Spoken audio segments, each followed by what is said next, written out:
Hey everybody, welcome back to the show. Man, it's good to be with you guys. It's been a while since I've been in my studio here, as you probably know from just stuff on Instagram and whatnot, and I've been talking about it a lot. I just got back from 9 days of hunting in New Mexico with Dan Staten from Elk Shape, and man, what a crazy, awesome, amazing experience that was. Just getting to have a front row seat to learn from Dan about elk hunting and just seeing how hard those guys work and, just being in those beautiful landscapes we were in and just working super hard for days on end, hanging out with Dan, looking for elk. It was quite an experience that I'm still processing, to be quite honest. It's good to be back home, but it's also kind of hard to readjust to the real world. So anyway, guys, this week I have a cool episode for you that I recorded a while back with a guy named Hrv Breathing. He's a really interesting guy.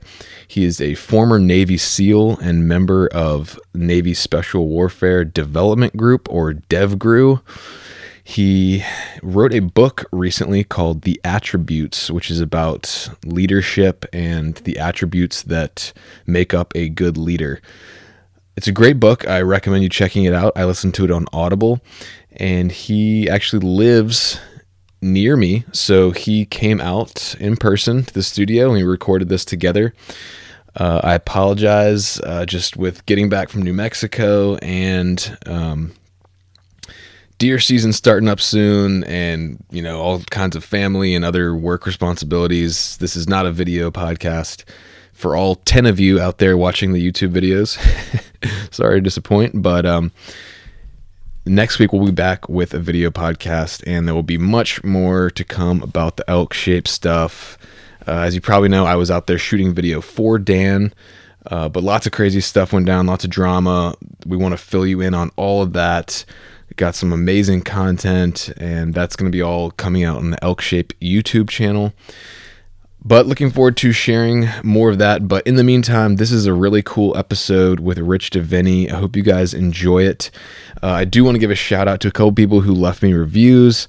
If you're listening, Hunter JMJ, Caleb Mathewson, Shalom, Matt CG16, Fly Fishing Pastor. Hit me up. Send me a DM on Instagram at The Hunter's Quest. I will send you some decals out. I really appreciate those reviews. I'll ask again, please go ahead and leave me a rating and review on Apple Podcasts, and also please subscribe to the YouTube channel. I still have tons of cool content from my Kodiak trip that I'm working on putting together. I'm going to be going out to Wyoming to shoot a pronghorn antelope hunt in October. That will be coming out, and probably some stuff from this elk shape trip as well. So the verse I want to share with you guys on this episode that I picked for Rich, I'm not sure if I've shared this verse before on the podcast, but either way, it's a really good one. Kind of has some application for military guys, as well as kind of what we do as backcountry hunters, which I am not comparing hunting to combat at all, but there are some similarities in some of the stuff we do. Again, if you're a veteran, thank you for your service. I'm not comparing hunting, which is a leisure activity, to being in combat at all. But I think this verse kind of is good for both worlds. So Psalm 144, praise be to the Lord my rock, who trains my hands for war, my fingers for battle.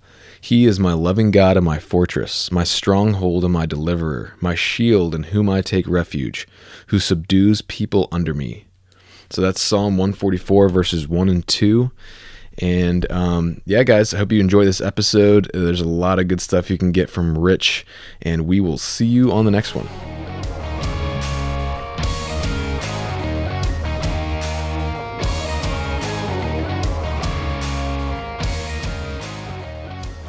Welcome to the show, guys. I'm here with former Navy SEAL and my guest today, Hrv Breathing. And he just wrote an awesome book called The Attributes, and it's really cool because he's actually here in my home studio today. So welcome, man. Yeah, thanks. Good to be in person again. It is, yeah. So this is the first time I've had somebody actually in my podcast room in a while, but it's pretty cool. And we were talking earlier about former guest, an old friend of mine, Bill Rapier, who I guess you guys had some crossover in career there, huh? Yeah, I knew Bill. We were at some of the same commands, so yeah, great guy. Cool, yeah. And then I was just asking Rich about Kodiak since I'm going up there this August and did some training, I guess, up there. Yeah, in fact, I think the teams now do a lot more. I think some of the basic course is up there for cold weather up in Kodiak. Yeah. Because they have a det up there that they can use. So What's so a det? A detachment. So it's okay. basically just a facility there that the students can go and get some Gotcha. cold weather. It's a great place for cold weather training. That's why we use it. So Yeah. And he was mentioning that you love being underwater. well, yeah. I mean, when I wanted to be a pilot. That was what I grew up wanting to be a Navy pilot. My brother, I have a twin brother, and so we both. My dad was a private pilot. We loved aviation, so I grew up wanting to do that. But then I learned about the SEALs after the first Gulf War. I kind of learned about all spec ops and the SEALs in particular, and the fact that they were everywhere. They were desert, jungle, snow. They did all the environments, sea, air, land. I was like, ooh, that's cool. Yeah. But I loved everything about the water. I grew up on the coast in Connecticut, Okay. so I am so comfortable. I feel at home underwater, no matter what. I mean, I could be in the pitch black with life teeming around me, and Yeah. I could fall asleep. I just love it. So, That's- that was one of the things that drew me to it. This idea that everything was kind of water based, waterborne. So Nice. Okay. So in listening to your book, or maybe it was a podcast you did before, I remember hearing you mention that.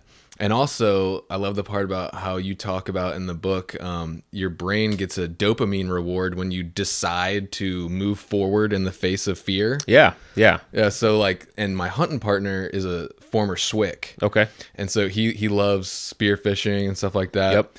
I don't love murky water.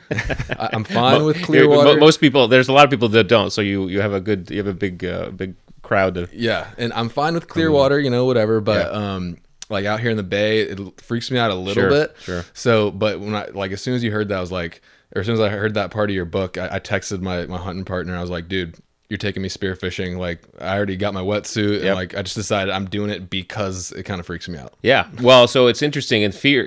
So the fear circuit or the courage circuit, really, I talk about in terms of or in the context of courage. And what's interesting about courage is it's actually a circuit in the brain, and it's actually a couple circuits, right? Because when that amygdala response gets keyed, right, and we're approaching amygdala hijack, we are basically given a neurological choice, and it's either fight or flight, right? And that we've heard about freeze, but freeze is really, from a neurological aspect, an oscillation between the two. It's like you're choosing which one. But whichever one you choose, whether you choose fight or flight, it's a specific switch circuit in the brain that gets fired. And if you choose to fight, which is step into your fear, you get a dopamine reward for doing that. That circuit switches and you get a dopamine reward, which is by evolutionary design, because we were meant to explore, to discover, to hunt, to go find food and shelter. So by design, as humans, it's fascinating to me because it's what's taken us from cave dwellers to space explorers, and it's what drives that kind of desire to go seek our edges. So it's encouraging. In fact, our brain circuits encourage. They allow us to move in courage, right? To know that we're designed to step into our fear, to kind of explore. Now, of course, flight sometimes is what we need as well, so we can't ignore that, right? So it's not a good time. If you're in Kodiak, don't fight a bear. That's not a good idea. You may want to run, but we can practice courage by finding those things that give us a little bit of fear. And what's interesting is we can't access that reward system unless we have fear. So in other words, we've heard it before, but it's actually neurologically true. Courage cannot exist in the absence of fear. Yeah. And so you have to have a little bit of that to access that part of your brain. Yeah. And you talk about neuroplasticity and like how when you choose to do something, like the neural pathways form a myelin sheath around. So anyway, basically it's getting nerdy, but it's a way of saying like the more you practice something, the better you get at it. Right. And retraining your brain. Is that also the case with going into fearful situations? It is, although we have to understand that what happens with something you're afraid of that you consistently step into. So I use skydiving as an example for me because I don't like heights. So I love being underwater. I'm not a big fan of heights. And so if you continually do that over and over, what you're doing is you're inoculating yourself slowly to that fear response. Now, I am not certain how long term that type of inoculation lasts, because I haven't gone skydiving in years now, and I would imagine if I did, I'd feel that same trepidation. Yeah. I wouldn't, but we'd go on jump trips where you do like 50 skydives in a week, right? And so, I mean, by day 2, I'm fine. I'm not feeling that nervousness anymore because I'm just in it. Right. But spend some time away from that environment, and that will likely come back. Maybe that's the default. I'm not sure. Yeah. If I became a professional skydiver and I had like 20,000 jumps, perhaps then I would have fully inoculated myself. Yeah. But who knows? Well, anyway, before we get too deep in, I do want to back up a little bit. First, I want to say thanks for coming again. Thank you for your service, man.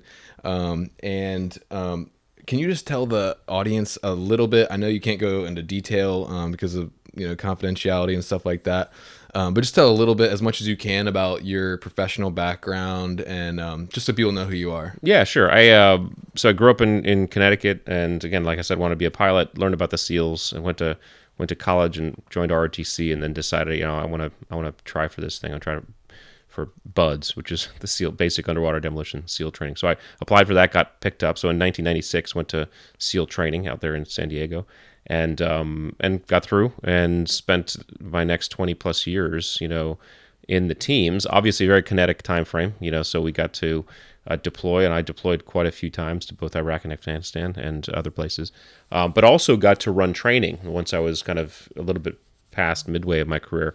Not the basic training, but I was running training, assessment selection training for one of our specialized SEAL commands.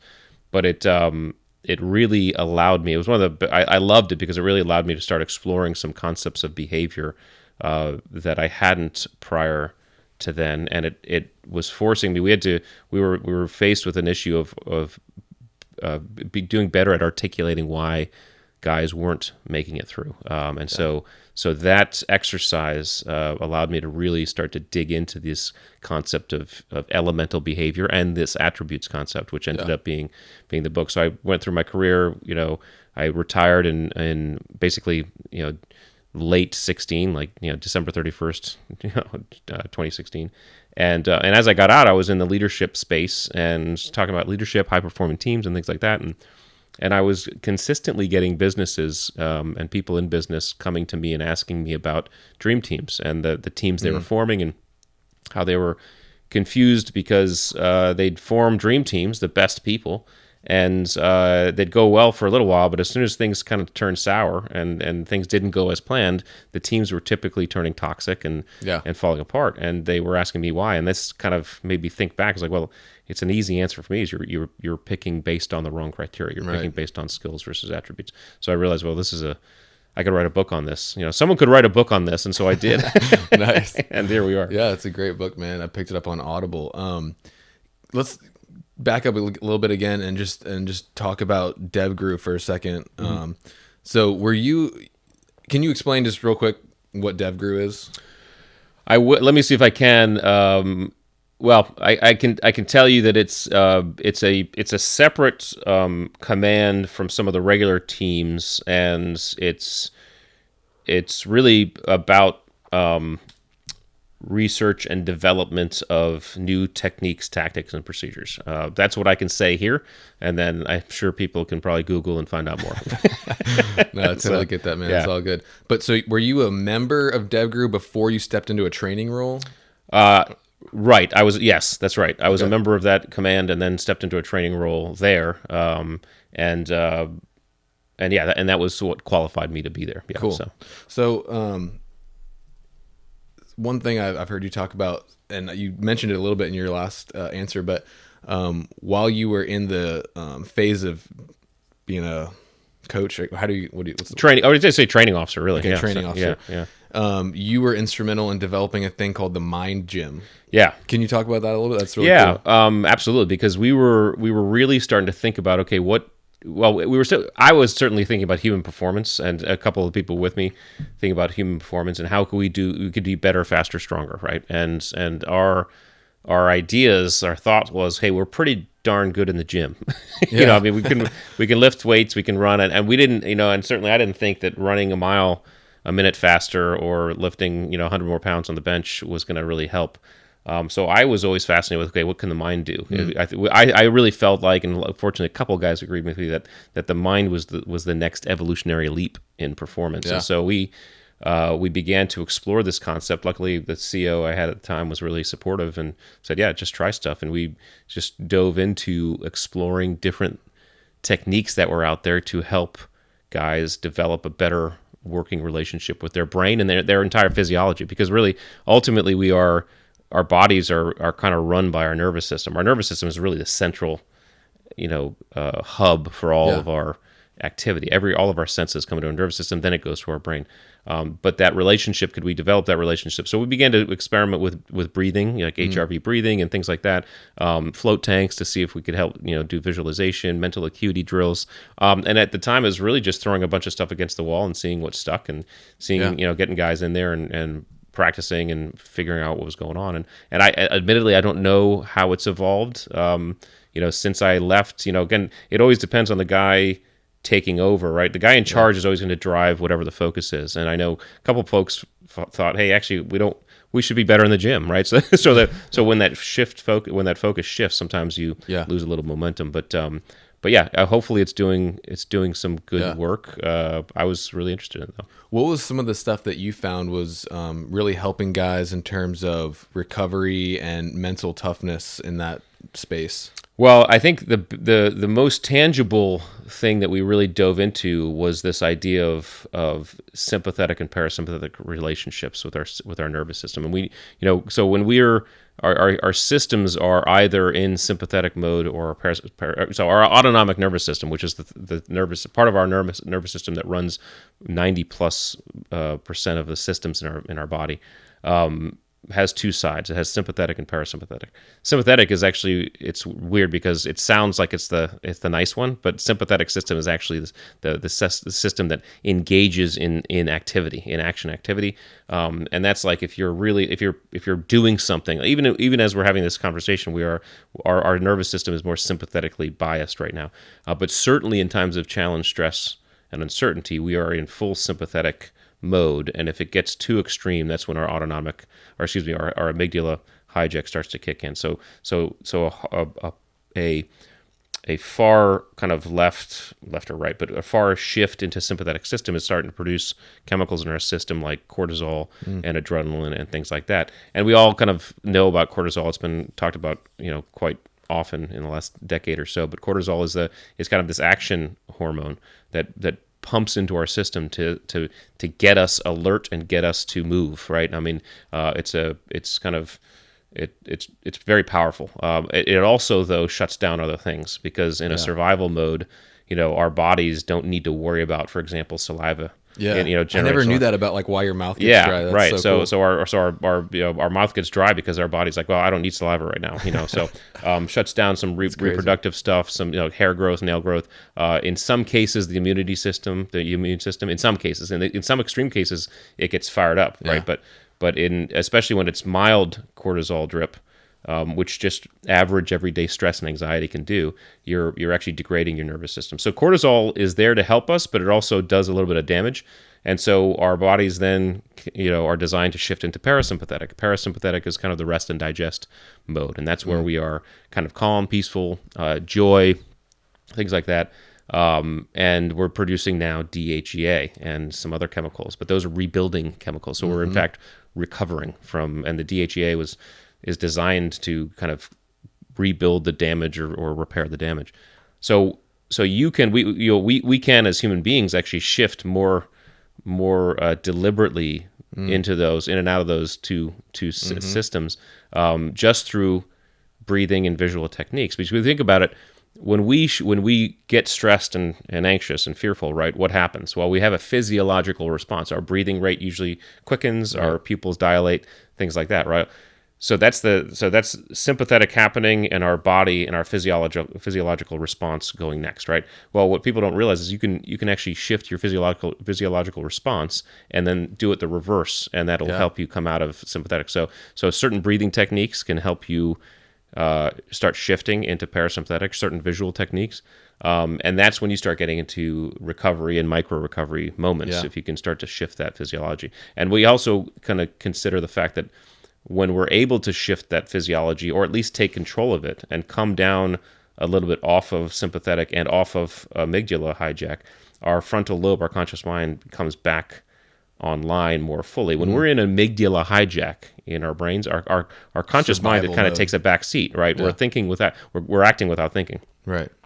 Not good in times of stress if you actually have to produce. This is one of the things our police officers are suffering, I think, from, because they don't have enough training to effectively operate in stress. They're getting, the amygdala hijack is taking over too fast, right? And they're doing things without thinking, which is not a good place to be. So to be able to control your physiology will allow you to actually more accurately and more effectively make decisions from a conscious state. So it's really important. So we started experimenting with that and seeing how it works. Some guys really liked it, and I know I'm certainly a believer, but it's pretty cool stuff. So by, like you're saying, just by practicing things like box breathing, visualization, stuff that to a lot of guys might seem a little like, fruit, or I don't know, like hippie or something. Whatever the word is. You're actually taking your body and your mind from the sympathetic into the parasympathetic state, and then you're increasing your recovery rates, which ultimately will give you better performance, which is something that guys can do, like, in the backcountry on a tough, 6-7 day extended hunt, kind of maximizing that recovery, so you can optimally perform for that week. Are there some things like, I know you talk a little bit, I've heard before about micro recovery. Are there some so a lot of my listeners, what we do is, we'll load up packs with camp for a week and hunting stuff and head off into the mountains, and 5-7 days sometimes, sometimes shorter, but sometimes longer too. And while you're there, you might have taken all your vacation time, you've been planning all year for this, you want to perform optimally for that time. And it's physically demanding. So are there some strategies that you think would benefit guys in the backcountry for micro recovery, or even just getting the most out of their recovery periods? Yeah, and I think just to level the bubble here, I think micro recovery we should think about in terms of like we're plugging in our mobile phone for 5 minutes before we get on the airplane. We're just getting a little bit of a charge, so we're not running out of battery. That's what micro recovery is. The true full blown recovery is effective sleep, for example. Right? That's what by design it's like 8 hours of sleep. So you have micro, you have meso, you have macro, or you have macro, meso, micro. Right. So macro would be sleep and things like that. Meso would be those more, you have a couple hours, right? Maybe you need, I don't know, yoga, meditation, taking a walk, whatever that is. And then there's micro recovery. That's when you have like 5 minutes, right? So I think when we're in parasympathetic mode, right? So our emotions are tied to this, which is interesting, and can help us gauge a little bit. When we're angry, stressed, and fearful, we're in sympathetic mode, right? Mm-hmm. And we're producing cortisol. When we are joyful, peaceful, calm, we are in parasympathetic. Okay, and you make better decisions when you're in that. Well, you do, but again, we have to. Sympathetic's not bad, right? If we are active, right? If we're like stalking, or if we're taking a shot, that's sympathetic, right? Yeah. So we have to understand that sympathetic. The sympathetic system is designed to. It's like your action system, right? Yeah. But what you can do is you can actually more effectively enter into sympathetic engagement if you have enough energy that you've stored up, right? So parasympathetic is like, hey, I'm going to recover. That's the micro recovery moment. And some would say that flow states, for example, it's almost like a dance in between. Yeah. Where everything is like clicking, and it's almost like you're hyper performing. And some would say it's a dance. Your systems are actually modulate, shifting back and forth, which is really cool. Yeah. But way too deep for us to get into it, certainly me.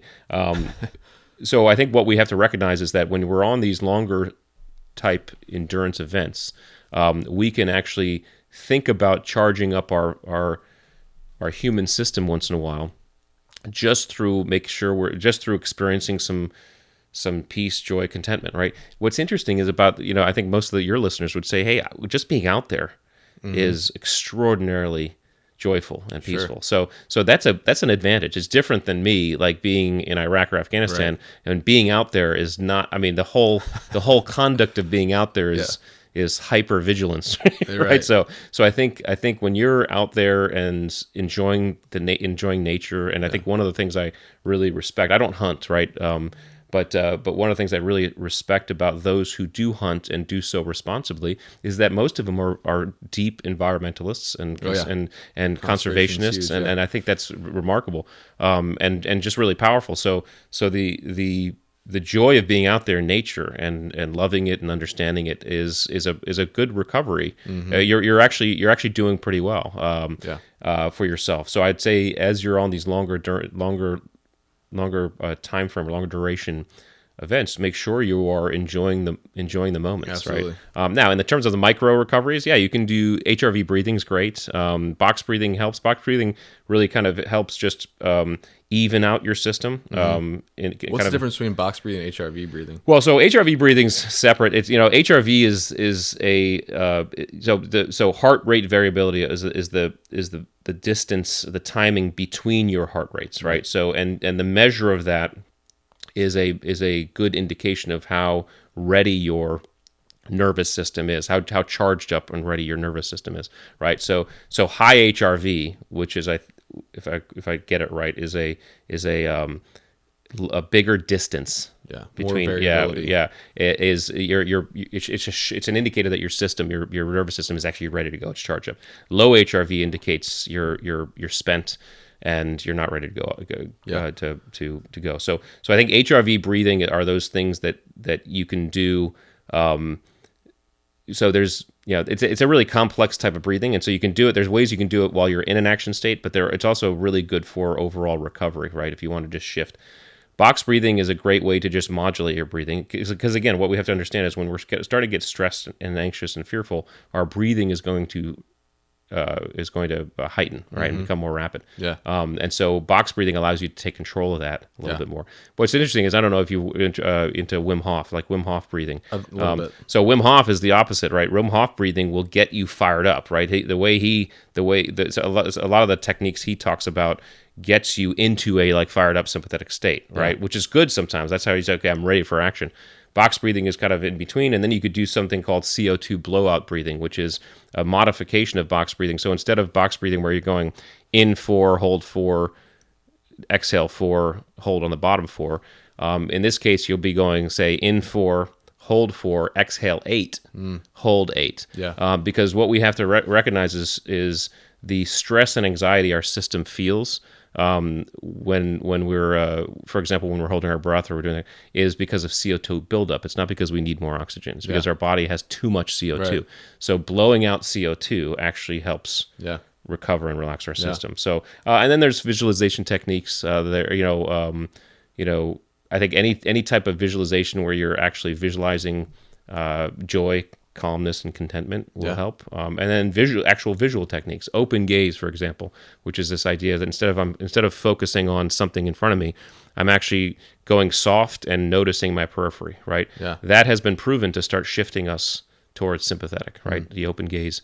So you can do that very easily. You can start kind of calming down, especially if you've been out there for 4 days and suddenly you're stalking and suddenly you're there, right? Now it's time and you want to take the shot and you want to, a couple techniques just to kind of start slowing your system, calming down. So you're not really, because I'm sure that in that case you start feeling yourself like amping up. It's okay, I don't want to amp up because I don't want to, affect my trigger pull, whatever it is, right? So you can do some of these little things to come down a little bit. Yeah, no, absolutely. That's stuff that guys can do when you're sitting on the glassing knob, because like you said, usually it's like it could be hours of kind of boring and then go, so take that time to get those micro recoveries in, like when you're sitting there glassing, work on your box breathing, visualization. But you naturally went into something I wanted to ask about next, which was target panic, which is like a huge thing, buck fever, some guys call it, for hunters. And I wondered if that is a phenomenon in the military context, and if so, how that's addressed in training. Yeah, that's a great question. I think it absolutely is. The only the factor that you have in the military that you don't have while hunting, unless you're like done something wrong, is the idea that you have someone else who's trying to kill you, right? Which is a big deal. This is where cops, need more training, right? Because now you have a mano a mano type situation, right? So you are amped up to a very high degree because now it's life death, right? So, but yeah, absolutely. When you get into the moment, you want to try to be as cogent and as conscious thinking as you possibly can.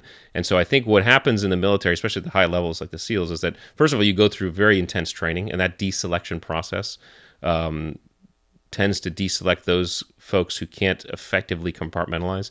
And again, compartmentalization is a attribute in the sense that you are able to basically tune out. You're able to. Well, I kind of separate into three things. You are able to assess the relevant information. So out of everything that's coming in, what's relevant to me in this moment? Forget about the rest. Out of that list, what do I prioritize? And then out of that list, okay, I'm going to focus on whatever is top priority. And then everything else you block out, right? That is really important skill, especially in those times of high stress. And you can't get through SEAL training without being able to do that, right? And so it just hyper develops as you go through the teams. And so I think the ability to kind of defocus and take away everything else but the moment, and then effectively breathe. Now, I think in the military, because it's so fast, right? And again, I don't hunt, so correct me if I'm wrong on this, but with a hunt, I would imagine you're stalking up, you get into a position, and it's a slower paced thing, right? Where you're saying, okay, now I got it. I'm gonna take this shot. I'm gonna do. Yeah. In the military, it's very fast. It's hyper fast, right? You're running into a room. You're doing whatever. And so in the military, it behooves you to have your system ready to go, have recovered enough, excuse me, that when you're in that moment, everything's sympathetic and you are just, you are acting, right? Everything's conscious thought. You're compartmentalizing it, you're acting.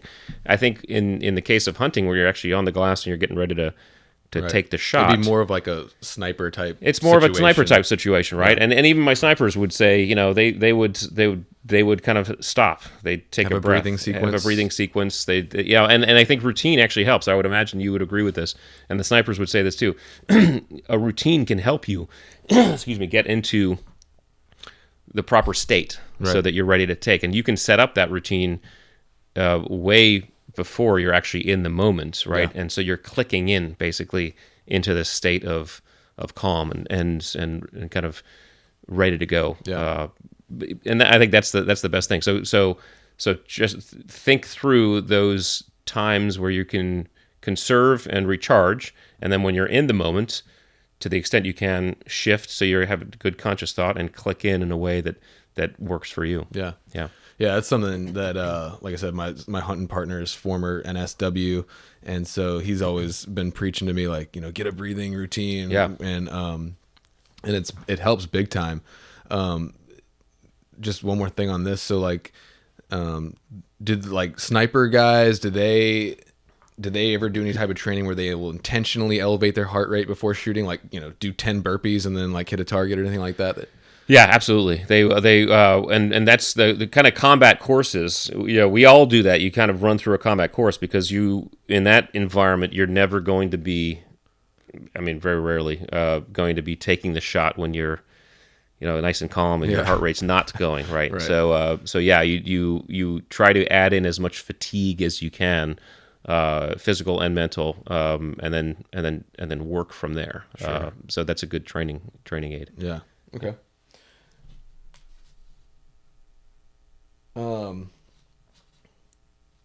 So you talk a lot. Are you good? Do you need to go to the restroom? No, good. Yeah, good cool. To go. Yeah. We can. Is that mine? I think that might be mine. Yeah, I don't think it's mine. I'm on a vibrate. I'm on airplane mode though. I'm going to turn airplane mode just in case. Sorry about that. Okay. It sounded like it was coming from over there. I don't know. Anyway. So just briefly, talk about. So that has to be computer. I bet you it's computer. Yeah. I don't even know how to do it. How to turn it off. Go to the top right. There's a yeah. And then where do you go from there? Do not disturb. If you go to the top right and click, there should be a do not disturb. I see the notifications. It's definitely me. Don't see do not disturb though. Maybe I can just mute it. Yeah, that'll do it. Check one. Still getting. Yep.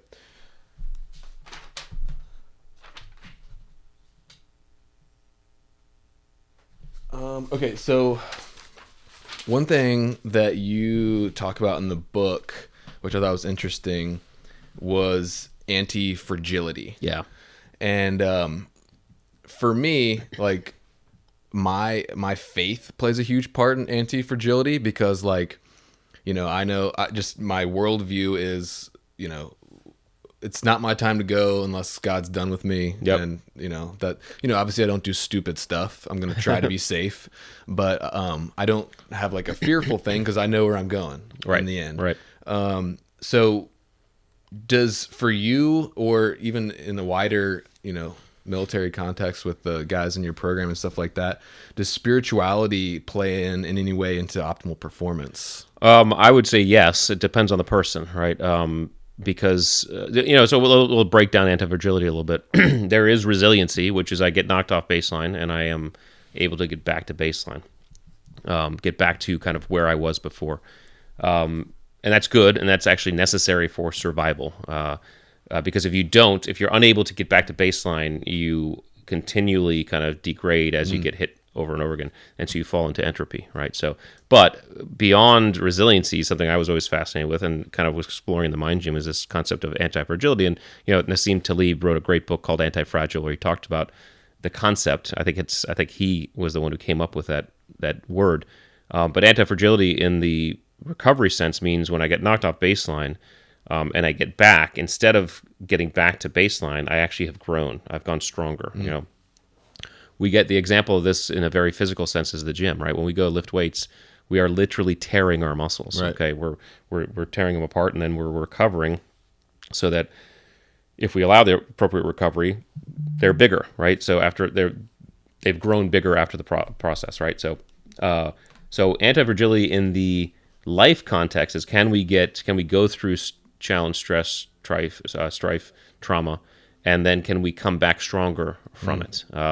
And so that process involves a couple things. First, it involves understanding that you've gone through something, okay, an acceptance and not a blocking it out. Then it involves a recovery process, right? And the recovery is the most important part of this, because if you don't recover properly, you're not going to be able to then learn from what you've experienced. And so I think the recovery process starts for different people would likely involve spirituality, because so people ask me, what's the best way to know that you're recovered? Okay, the best way to know that you're recovered is that you are able to look at that event and not get emotionally triggered. You've evened out your emotions. You can look at it objectively. Okay, it's only when you can do that you can actually start to ask some empowering questions about that event, so that you may grow. Okay, what did I learn from this?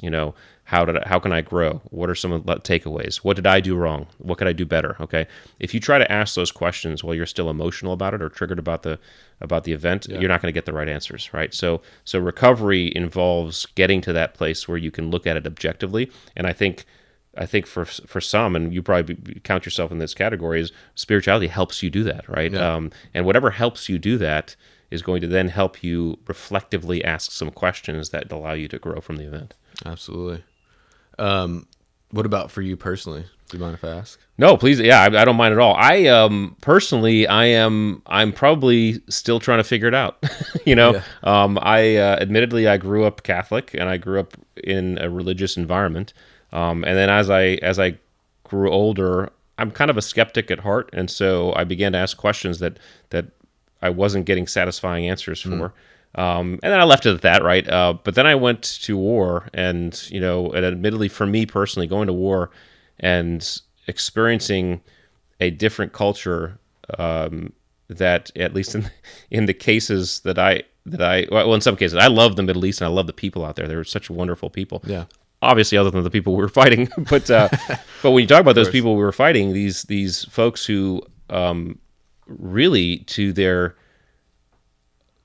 innermost degree, believe that what they're doing is true and right. I mean, there's no these folks don't believe they're evil, right? They don't. Right. They believe everything they're doing is completely congruent with their belief system. And I think it was that realization for me that probably added more questions than answers in my head. Totally. Right. And so I'm just someone who's continually asking some questions about it and trying to figure it out. Yeah, man. So I guess what, maybe it was in, surf torture, or maybe it was on the battlefield somewhere, but what was it you found yourself when you were just rock bottom? Yeah. Like what were you falling back on? Or where were you going, or how were you getting through that? Yeah, I think I was getting through it in a very elemental level, and I think I was doing it without thinking, but as I've deconstructed it after the fact, I'll tell you what it was. The process of getting through extraordinarily tough things involves a process of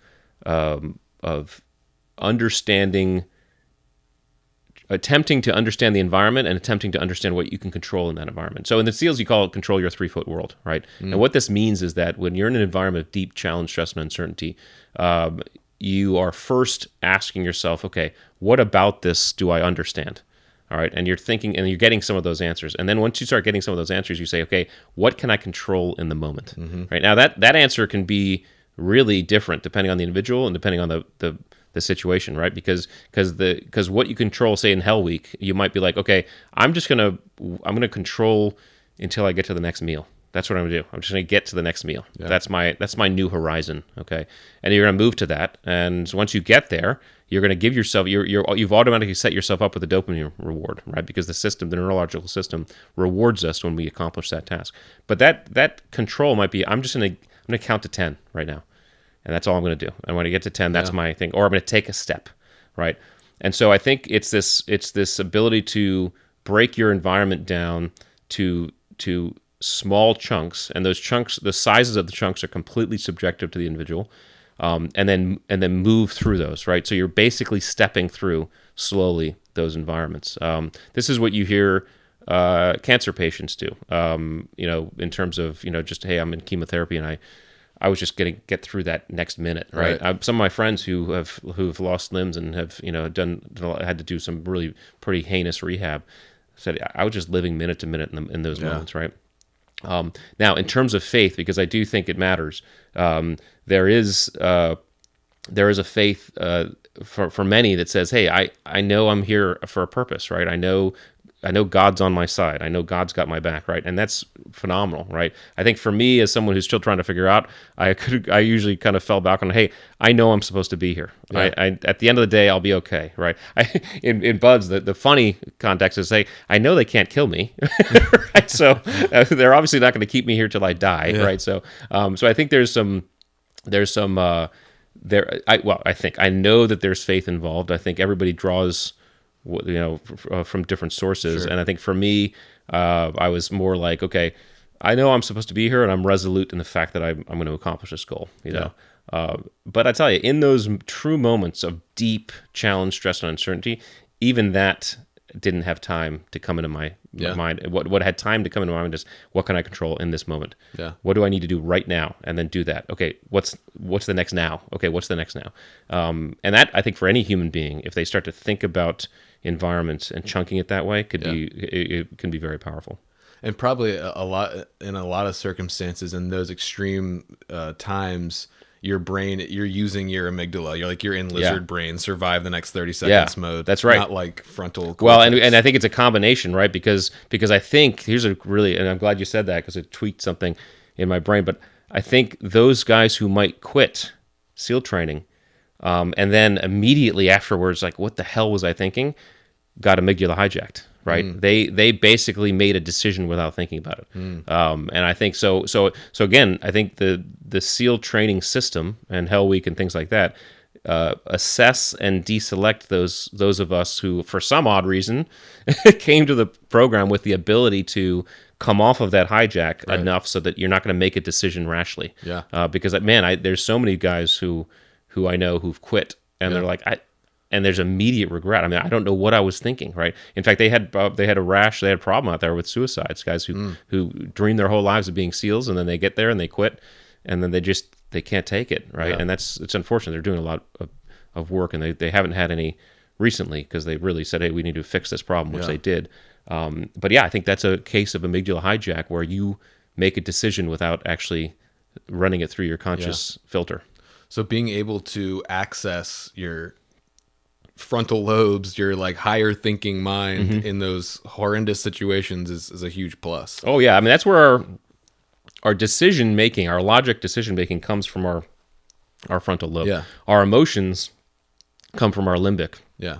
And so there's a and because emotions are so powerful, emotions, that limbic response can sometimes outpower. Right? We all know when we're upset about something, or even really, really happy, it's hard to think about anything else. Yeah. I mean, both of us are married. You have a fight with your wife, and it's a bad one, and then you go to work or go do something else. It's like you're not really productive.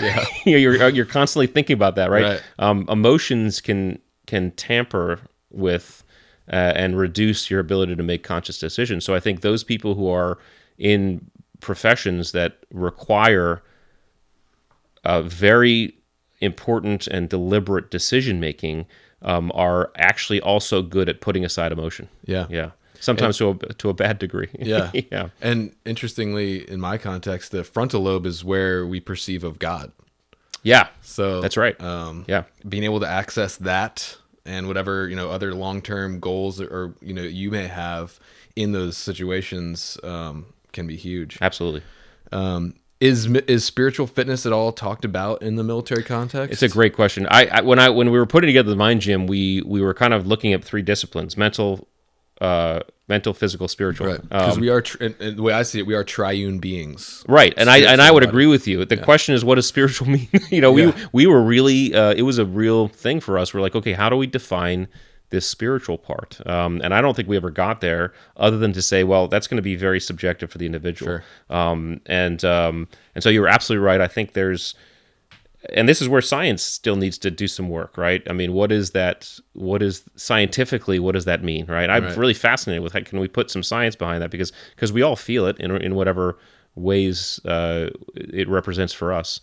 So yeah, the answer is we considered it, but it was almost an insurmountable question for us in the moment. We defaulted to let guys kind of figure it out for themselves. Because again, if you have something in that spiritual realm that works for you, man, use that. Yeah. Use it, because it.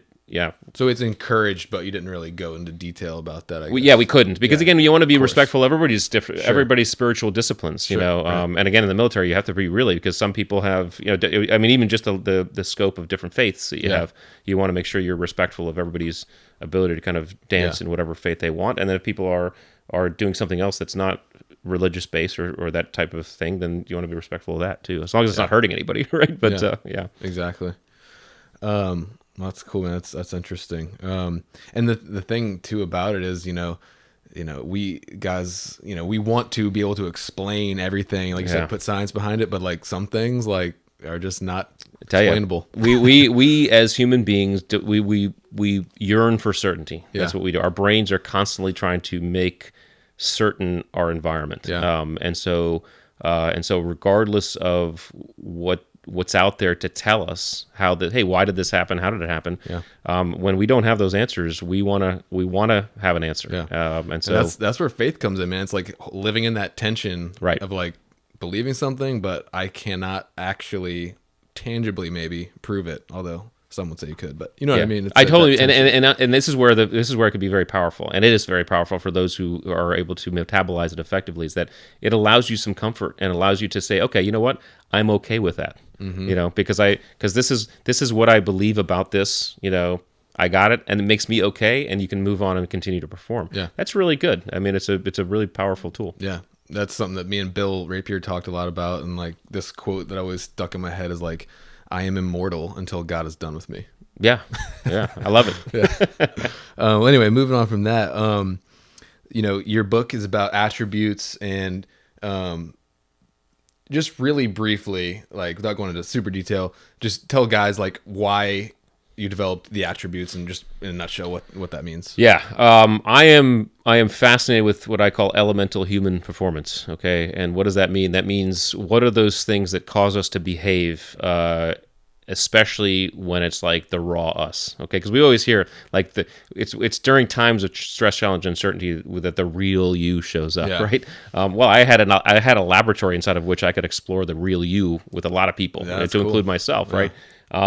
And so the attributes are these innate qualities that are inherent, right? We're born with them, that rather than direct our behavior like a skill, here's how I'm going to shoot a gun or ride a bike or drive a car, they inform how we're going to show up, right? So things like, so we're all born with levels of adaptability, resilience, situational awareness. Of course, they can develop over time, and experience, but they inform the way we're showing up. So our levels of resilience and perseverance, for example, inform the way we showed up when we learned how to ride a bike, the skill of riding a bike, and we fell off a dozen times doing so. They're very hard to assess, measure, and test. They're most visible and visceral during times of challenge, stress, and uncertainty because it's very difficult, if not impossible, to apply a known skill to an unknown environment. So we lean on these attributes. And we all have all the attributes. The difference in each one of us are the levels to which we have each. So if I take adaptability, 10 is high, 1 is low, I might be a level 8 on adaptability. What that means is that when the environment changes around me outside my control, it's fairly easy for me to roll with the punches, right? I can roll with it. Someone else might be a level 3, which means when the same thing happens to them, it's hard for them, okay? There's no judgment on where we fall. If we were to line up a line of dimmer switches, and each dimmer switch represented each attribute, all of our levels would be different for every human being. And whatever that line looked like, it'd be a jagged line. There's no judgment on where that falls for any of us. It'd be like judging our hair color, okay?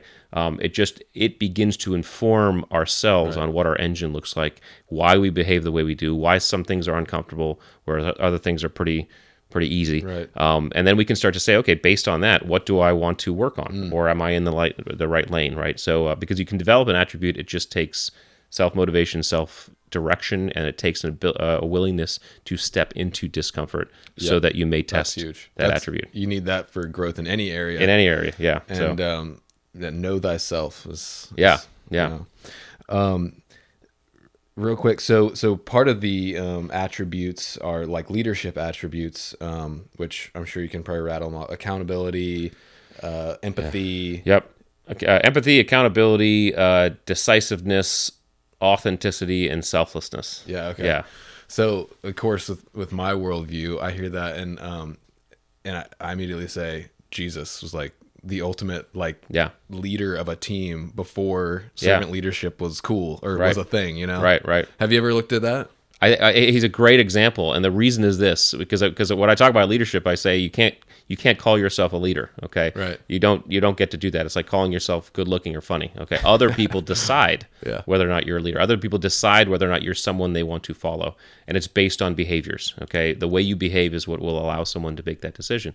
And so you look at the way Jesus behaved, and you see why he had followers. Maybe only 12 at first, but but because he was a kind of out of his time in terms of his behaviors. Right. But these are very elemental behaviors for any human being, and the attributes speak to how we behave, and so. If you have a predominance of these attributes, that will drive your behavior, and it will allow people to say, actually, this is someone who I want to follow. This is someone I consider a leader. So I think I never made the kind of intellectual comparison like writing, but it's a wonderful one. Yeah, I mean, he had his 12 guys, but then he had like a 3-person core group. And just those when you said those. Those leadership attributes, I was just like, I mean, that's Jesus. And back in his context, that was in the day of, monarchs and strong, there's even a verse where he says, the Gentiles, when they're leaders, they lord it over them and like, and they weren't leaders. They were just guys in charge. That's what drivers. As right. Yeah. So, I mean, because there's a difference between people in charge and leaders, right? One's a noun and one's a verb. And we all know this, right? Because we know that you can be in a situation where the person in charge, in a hierarchical sense, you're like, I don't consider that person a leader. Yet the guy over the water, the gal over the water cooler, who you always go to for advice, right? Yeah. Who has no authority whatsoever in terms of the hierarchy. I would follow that person into hell and back, right? Yeah. Because of the way they behave. And this is a perfect analogy for Jesus, right? Yeah. Because this is some guy who just showed up and he's acting in a way and he's behaving in a way and he's speaking in a way and he has no quote rank whatsoever. Right. But people followed him. Yeah. That's important, and that's a perfect description of why these behaviors matter. Yeah. So I just think it's cool that a lot of people just look at Jesus as like a religious figure or a deity or whatever, but actually, if you look at his life and the way he led his team, he was an effective leader. So there's stuff we can learn there from that. Yeah. Yeah. And even the Muslims, by the way, they look at Jesus. They don't consider him the son of God, but they consider him a prophet and a really nice man. Yeah, absolutely.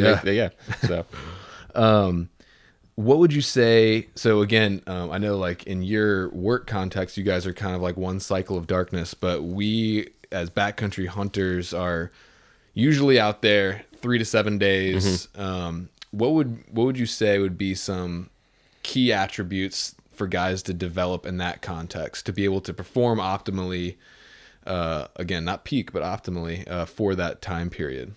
Yeah, it's a great one. I think all three of the first categories, the grit attributes, the drive attributes, and the mental acuity attributes, all play into that environment. And so you have the grit attributes, which are courage, adaptability, perseverance, and resilience. Those are obviously going to come into play because you're going to access and need to access all four of those to some degree. I think the mental acuity attributes, which are situational awareness, compartmentalization, task switching, and learnability, are going to be accessed when you're actually probably in the action, in the stalk, and probably in the shot when you're taking the shot, right? Because you're actually that's how our brains function and kind of utilize information to act, right? And I think the drive attributes, which are whereas grit speaks to kind of making it through those short-term challenges, drive are the ones that speak to the long-term goals. Right, so in a 5-day hunt, right? It's a long-term thing. So you have self-efficacy, which is kind of it's a combination of confidence, initiative, and optimism, right? Confidence that I know I can do this, initiative that I'll get started, and then optimism, realistic optimism. Say, hey, I may not have the full picture, but as I go along, I'll figure it out, right? Yeah. So there's a realistic, the realistic piece of optimism has to exist so that you actually plan ahead, right? Yeah. You're not just in la la land. So you have self-efficacy, you have open-mindedness, which is you have to be the closed mind is the certain mind. You're not going anywhere if you're not open-minded. You have discipline, right? Which is again you have the discipline, which is kind of holistic discipline I talk about in the book, that says, hey, I understand that the pathway, I'm looking to achieve this thing, and the pathway and the achievement of that goal, the external world has a say, right, in that, right? Self-discipline is a little bit different. Self-discipline is, hey, this is a goal that when I go to achieve, the external world doesn't really have a say in that. That'd be like, I'm going to eat healthy and lose weight, right? The external world has nothing to do with that goal, right? That's all inside of you. So I would imagine it'd be an interesting project kind of think about how those types of hunts may involve both of those, right, factors. Yeah. However, if you just take discipline holistically, I think discipline, overall discipline is definitely involved. Cunning, which can be pejorative, but really in a positive sense means I'm thinking outside the box. I'm not bounding myself inside of preconceived or imaginary rules and constraints, right? Really, one of the key elements of any Navy SEAL is cunning. Because your special operator is supposed to think outside the box. And then I'm not sure narcissism. I have narcissism as one of the drive attributes because narcissism definitely pejorative. Yeah. However, but could give you the drive to get that big buck or whatever. That's right. It's the ability to kind of set audacious goals because you want to do something special. You want to stand out. You want to kind of be recognized and adored. There's nothing wrong with that if you keep it in check and balance it. Right. This is where, by the way, I think faith can help, right? Mm-hmm. Especially religious faith, because religious faith in many ways can help humble us a little bit, right? And keep us kind of in check and grounded, especially out, in the mountains. Like yeah. It's easy to stay humble in the mountains and nature, because nature does that. So I love this is why I love the ocean. The ocean, the ocean has it doesn't give anybody any pause, right? I mean, it will kill you if you are not careful, as will most natural environments. Absolutely, probably the ocean quickest of all. Yeah. What time did you need to get on the road? By 11, so got another five minutes or so. Yeah, just almost done here. This is great, man. I know you're a law of attraction guy. Yeah, and I think it's really cool too. I even just recently I was reading something from a famous mule deer hunter called Robbie Denning, who's going to be a guest on here in a couple weeks. But he says something he learned from his old timer guys is like hunters will see what they expect to see. Yes. So if you go out there with a negative attitude, I'm not going to see anything, blah, blah, blah, you won't. Yes. If you go out there expecting to see that buck, like your chances of actually doing it are like much higher. Much higher. It seems like weird, but what do you think about that? I think it's apropos because law of attraction, and again, we could get into the metaphysics of it, which is fine, but not as helpful, right? Yeah. And there's a faith aspect to metaphysics. Totally, yeah. But just from a neurological aspect, is that we have 11 million bits of information coming into our systems, our nervous systems, every second from all 5 senses. That's going into our nervous systems, and most of it's going to go up to our brains to some extent. But our nervous systems and our brains are doing a massive amount of filtering because our frontal lobes can only process about 2,500 bits per second, right? So there's a massive amount of deselection going on as this stuff comes in. When we deliberately place something into our frontal lobe, we say, "I'm going to notice this."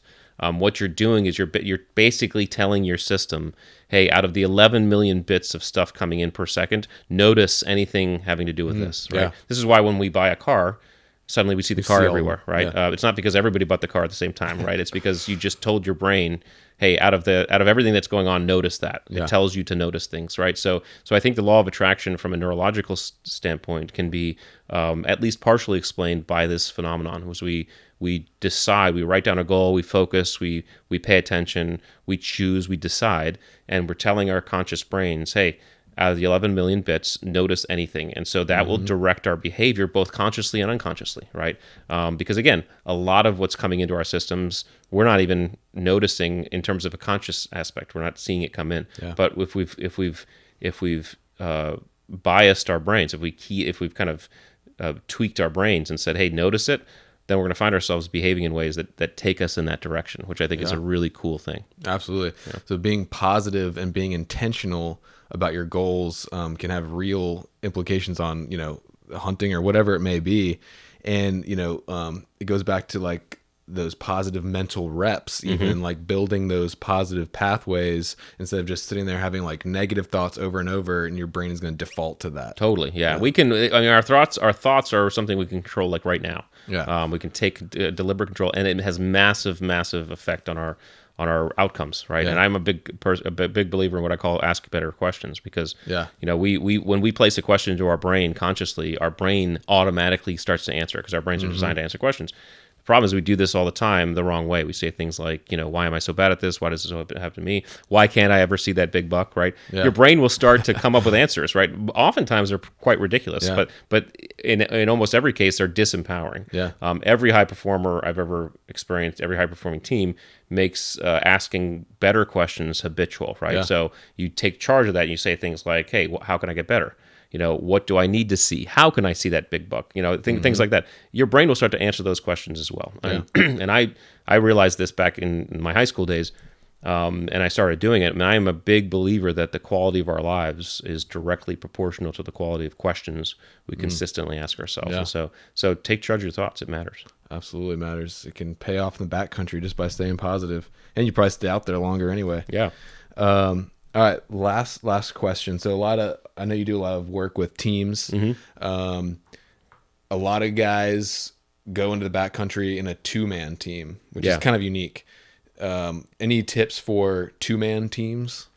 Well, what's interesting about teams is that any group of 2 or more people working together towards a common goal is a team. That's a team, right? So I think a 2-man team is a great marriage is a great is a high performing team, right? Just like a 2-man team.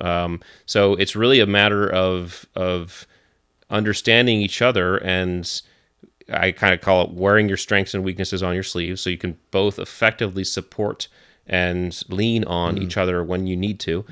Really honoring those differences, and also honoring some polarities that may exist, right? So I always joke, my wife and I, I'm naturally patient, right, and she's naturally impatient. That has worked beautifully in our 20-year marriage, especially with kids, right? Because when patience is required, I step up and I take lead, right? When impatience is required, she steps up and takes lead, right? And so you can actually understand that modulation. You can play off each other in very powerful ways if you understand how the differences can actually mesh. So yeah, a 2-man team is no different than a 10-man team or 10-person team or 20-person team, because you're 2 or more people working together towards a common goal or objective. So just knowing each other's strengths and weaknesses and how you can play off those and stuff. That's exactly right. All right, cool, man. So just tell people where they can find out more about you and check out your book, which I highly recommend. I listened to it on Audible. Tell them where they can find you at. Yeah, well, the best place is the website, theattributes.com, and you can find the book. You can get the book there. You can get, I have an assessment tool there, so people can go there and take an assessment on the grit attributes, the mental acuity attributes, and the drive attributes, and get a readout, get a score on where you fall on each. Now, when you get that score, just recognize, first of all, it's a self-reflective quiz, so the idea is you do some self-reflection when you're taking it, and then when you get the score, just recognize it's a comparison to about 1,000 other people globally, which means, okay, you might get this score and you may disagree with it. That's okay. Just take that score and say, okay, does this mesh with the context of my experience? And you got to think back and make it something for you. The real power of the quiz is it helps you self-reflect, but that's for free on the website. Cool. And then I have some workbooks there that people, if I want to develop attributes, they can grab those. Oh, nice. And then LinkedIn and Instagram, I'm there as well. So cool. Yeah. All right, man. Well, again, I appreciate your time. Thanks for driving out here, and thanks for your service. And it was a great conversation. Yeah, thanks for having me, man. It's good. Nice drive. Nice to be out here. So. All right, man. Thanks.